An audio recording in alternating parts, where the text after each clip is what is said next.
Alright guys, TrueCombo here, and welcome to my predictions video of UFC Fight Night Strickland versus Hernandez. As you guys know, this is going to be more of a freeform video, and we're just going to go through the card, bottom to the top, giving you my just off the dome kind of takes. And yeah guys, let's just get started. We got Carly Judas versus Juliana Killer Miller. Now both fighters with kind of similar records. However, I mean, Juliana is more of the quote-unquote veteran. She's been in the UFC for a while, just doesn't fight as much. But Carly Judas, man, she's been looking really good. Juliana's last fight, let's see when that last was. She did get a win, and that was back in 2025. But then, you know, at least she got a win, and when she came back, and then her last fight before that was all the way in 2023. And this was a canceled bout as well. But you know, maybe that time off did, you know, do her well, and maybe she does come in better because she is a really big underdog. I mean, it has to do with the fact that Carly Judas has just been looking like a menace. But Juliana has had that time off, and not only, like, people are concerned when a fighter has a time off, but then, you know, it's like, do they have that ring rust? But she had that time off, and she came back, and she won. So I wouldn't count her out too much. I'm a little biased because I do like Juliana Miller, but Carly Judas has been looking like crazy, bro. I can't even lie. I would not bet on this fight, because it's just like I don't know, there's so many uncertainties. It looks obvious on paper, but at the same time, it's like, you never know. Juliana, like, coming back after that much time and getting a win, like, and being that much of an underdog. Yeah, I'm gonna just say Carly Judas gets it done. I don't think she finishes Juliana Miller. I think she'll take it to decision. Let's go Yadier Del Valle versus Jordan Levitt. Yadier Del Valle, I believe his last fight was the controversial Isaac Delgarian win. Yep. So he's coming in as a huge favorite against Jordan Levitt. Jordan Levitt, I'm gonna double check his last win. His last win, he submitted Kurt Holloway, which that was a, you know, Ultimate Fighter. If you know, that was one of the veterans in that McGregor versus Chandler season of the Ultimate Fighter. So, you know, kind of a old dog that he submitted, but still, this looks like also it's gonna be a 145 when Jordan Levitt has traditionally fought at lightweight, which is okay. So it looks like he's moving down.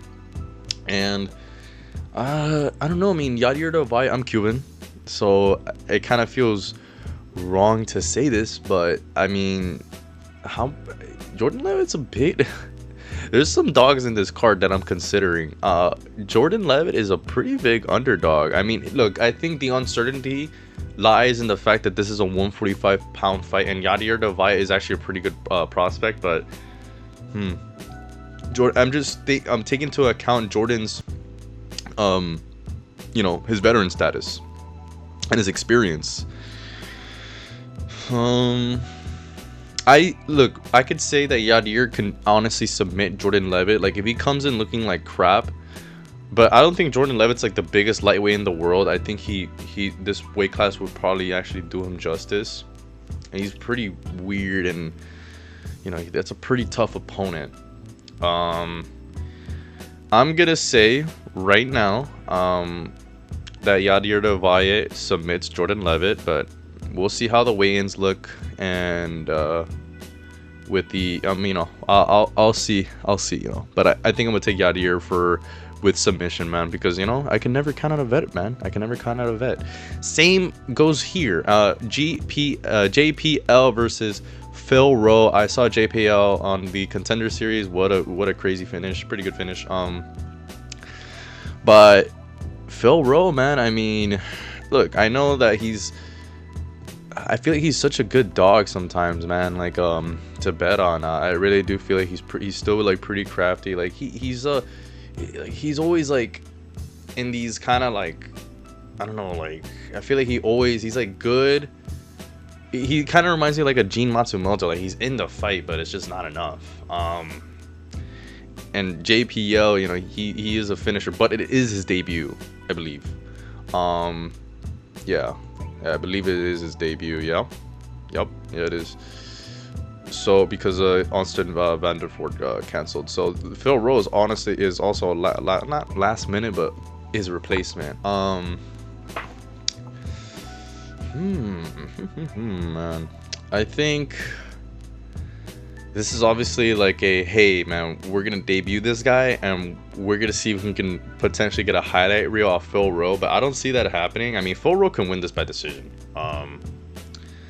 There's not a lot of, I don't have a lot of, I've only seen his like Contender Series bout, and I'm like, I mean, look, it's Contender Series, bro. People come there to fight, so you're gonna catch people, you know, kind of slipping, you know, not in an actual UFC fight. When you're in an actual UFC fight, I feel like people are less, they don't come out like they do in the Contender Series, because of course they're fighting for their lives. So I don't know, it's hard to judge somebody getting a knockout on Contender Series so easily. Look, I'm gonna say right now for this, you know, honestly, I think Phil Rowe could take this by decision. Gonna look at more Gene Paul fight footage, and I'll see, but Phil Rowe can probably take this by decision, man. I'm not gonna lie to you. Now, this is one of the hardest. I mean, even the betting odds are saying this is one of the hardest fights to pick, but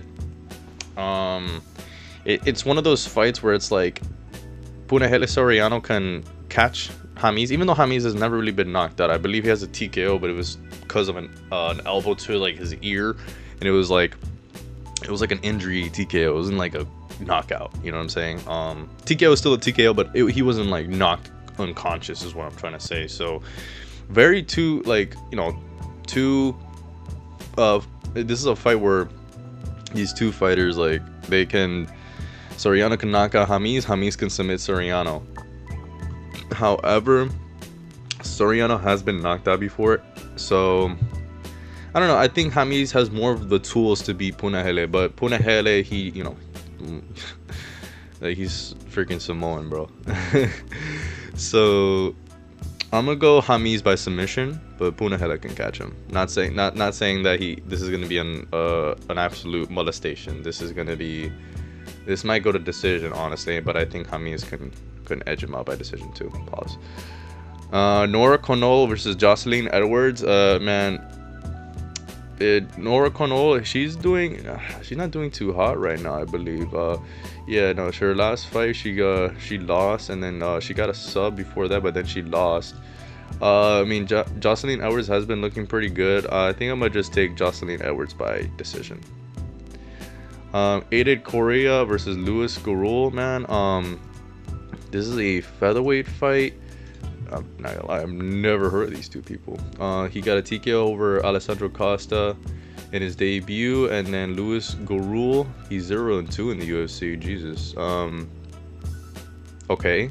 Okay, I'm not gonna lie, guys. What is this Contender Series ass matchup here? Okay, so he's at -270. Okay. I hate to do MMA math here, guys, but yeah, I think this is just going to be a Dana White Contender Series kind of highlight reel between the prelims kind of thing. So I think Alden Correa is going to get this by knockout against Lewis, because he might be 0-2, but I don't know. They also have two pretty similar records. This might be a scrap. It's 125. Maybe I think Alden can do this by decision.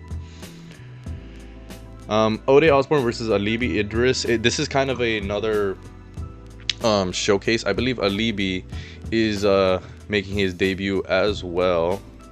Yes, he's he made his debut, lost, and then he's from the Ultimate Fighter, and then Ode Osborne, he's been losing. This is clearly a, hey man, can you, like, this, they're giving him, the veteran, kind of a newer opponent, or a newer prospect. It's like, hey man, can you hang with the new dogs, or, you know. I think Alibi, even though he lost his debut, I don't know, man. These Kazakhs, I feel like I can never really bet against them, and I feel like when you lose your debut in the UFC, there's no way you don't come back hungrier, man. Especially when they're trying to, it must be kind of, and this is no offense to Ode, but it must be kind of a slap to the face when you get offered kind of an opponent with a lot of experience like Ode, or at least kind of like on a downward. I don't want to say downward. I want to say in a spot where they're kind of losing. And he's probably like, dang, like, do they think I'm gonna lose to this guy, or you know, they're probably just trying to give him a winnable matchup? But he knows that he can't lose to Ode Osbourne, or else he's cut, is what I'm trying to say. So I think he's gonna come in here a lot more hungry, but so is Ode. They're both gonna come in here hungry.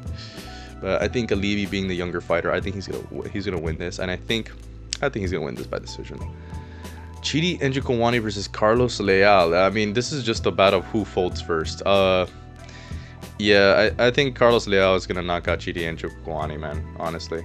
Now here we go. This is my dog, my underdog of the card. Why is Zach Reese a freaking +1? Dude, I'm gonna steal this, man. I think Michel Pereira is one of the most overrated fighters in the UFC. He's cool, entertaining, but it's just like he has nothing to show for it, bro. Like I don't know, man. I really don't think he has really anything to show for it. I mean, that matchup, like when you're losing to freaking people like Sean Connolly or something like that, you know, the person that did the motion graphics for UFC 4, bro. I don't know what to tell you, bro. And I think that was on short notice too, bro. What an upset. I think Zach Reese has just been looking really good, man. He just got that momentum. I don't know, man. I think Zach Reese is gonna finish Michel Pereira. I think he's gonna submit him. He's probably gonna catch him and submit him, but I don't think he'd probably. I think he's gonna probably do it via takedown and then submit him. But yeah, I think Michel Pereira is very overrated. And I think Zach Reese should not be an underdog, but I'm gonna take that. Sergey Spivak and Ante Delia. You know, ironically, these guys are both coming from losses over Waldo Cortez Acosta, so this is kind of like the same thing. Like Sergey can take down Ante Delia and kind of ground and pound them out, you know, submit him perhaps. Ante Delia can knock out Sergey Spivak on the feet. It's just that it's kind of like the Punahele Soriano versus James whatever, however the fuck you say his last name. It's kind of like that matchup. It's kind of the same here, that he's a slight underdog. It's almost near even. I'm gonna take Ante Delia. I think he's gonna come in pissed, especially after that whole Waldo Cortez Acosta situation happened in the Apex. He's like, okay, wow, that was embarrassing. I gotta knock this fool out. So I think he's gonna come in just a little more aggressive.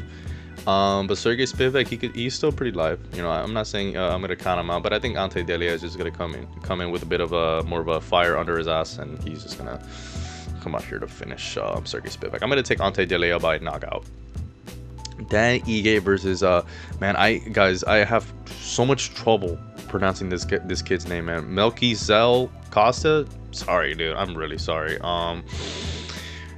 Man, I don't know, man, because Costa's been looking really good, but Dan Ige, like, I can never count out Dan Ige. He's a slight underdog. But I don't know, can he still pull it off? Can he still be the gatekeeper of this division? Costa's last fight was a head kick knockout, which is crazy, man. But I mean, it was against Morgan Charrier, but he was kind of hyped. But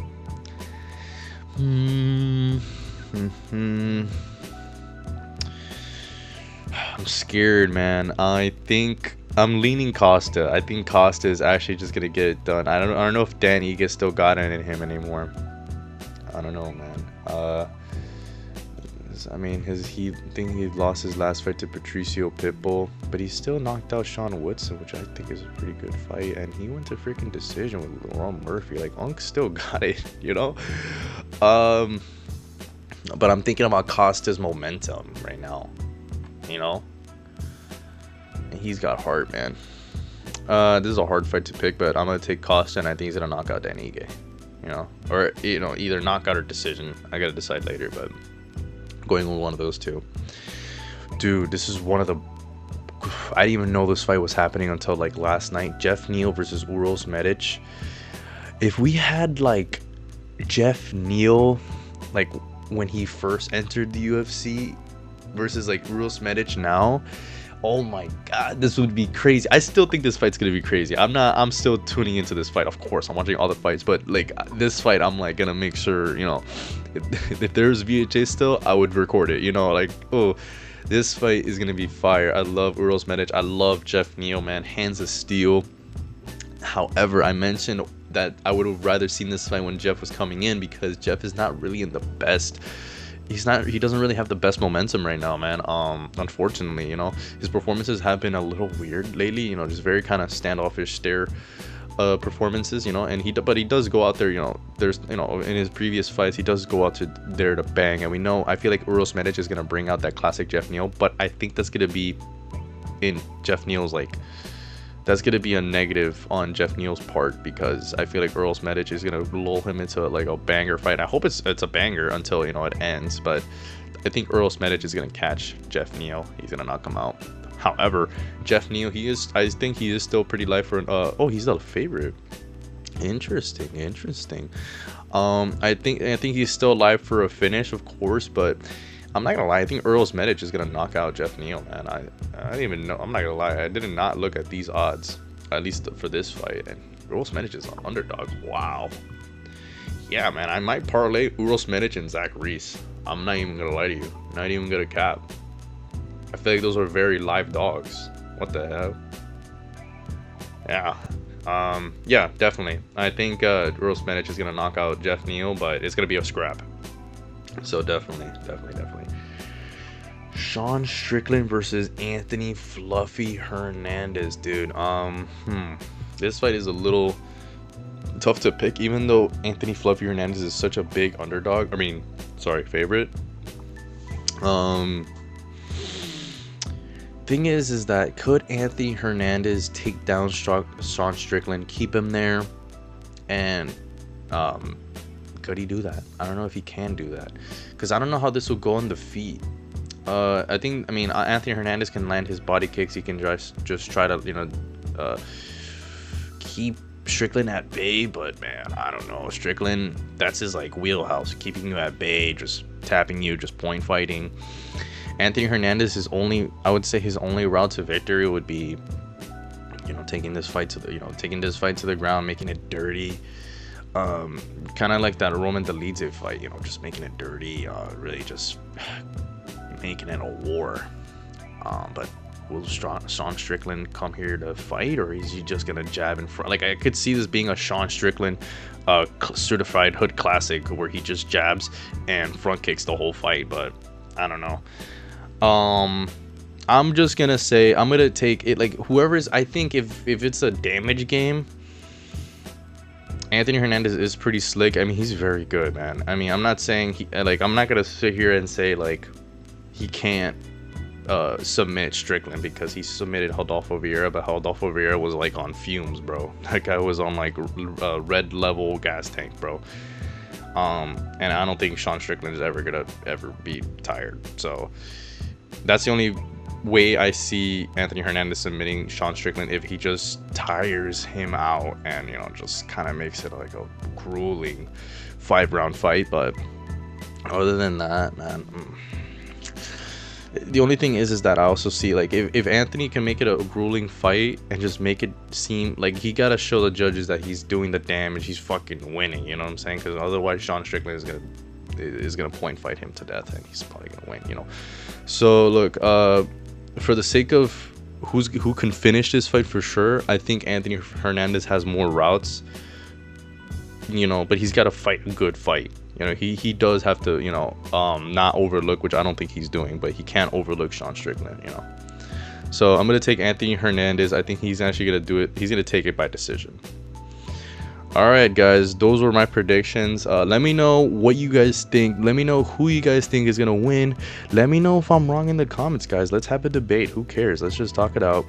But other than that, guys, good luck. And I'll see you guys later on this week for my official picks on the main card. Peace.